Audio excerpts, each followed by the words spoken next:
रसूलुल्लाह सल्लल्लाहु अलैहि वसल्लम के साथ के लिए सहाबा किराम रदी अल्लाह तआला अन्हुम अजमईन का चुनाव अल्लाह रब्बुल इज़्ज़त ने ख़ुद फरमाया,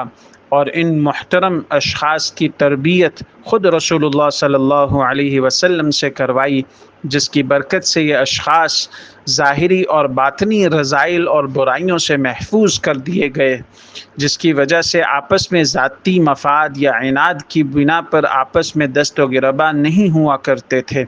जिसकी शहादत ख़ुद खालिक कायनात ने सूरह फ़तह में अशिद्दाउ अलल कुफ़्फ़ार रुहमाउ बैनहुम नाजिल फरमा कर दी। लिहाजा सहाबा किराम रज़ी अल्लाह तआला अन्हुम अजमईन के दरमियान अगर किसी मौके पर ज़ाहिरी इख्तिलाफ़ या निज़ा की सूरत तारीख़ के औराक़ में नज़र आती है, तो इसका सबब ज़ाती या दुनियावी मफाद हरगिज़ नहीं था, बल्कि इसका सबब किसी दीनी मामले में इज्तिहाद का फ़र्क था। यही वजह है कि सहाबा किराम रज़ी अल्लाह तआला अन्हुम अजमईन के दरमियान होने वाले ज़ाहिरी निज़ा और इख्तिलाफ़ को मुशाजरात सहाबा से ताबीर किया जाता है, और दोनों फ़रीक़ में से किसी एक को ज़ालिम करार देना या इस्लाम दुश्मन करार देना बिल्कुल गलत है। लिहाजा हज़रत अली कर्रमल्लाहु वजहहू और हज़रत मुआविया रदी अल्लाह तआला अन्हु के दरमियान होने वाले ज़ाहिरी निज़ा का असल सबब हज़रत उस्मान रदी अल्लाह तआला अन्हु के कातिलीन से क़िसास लेने का मामला था।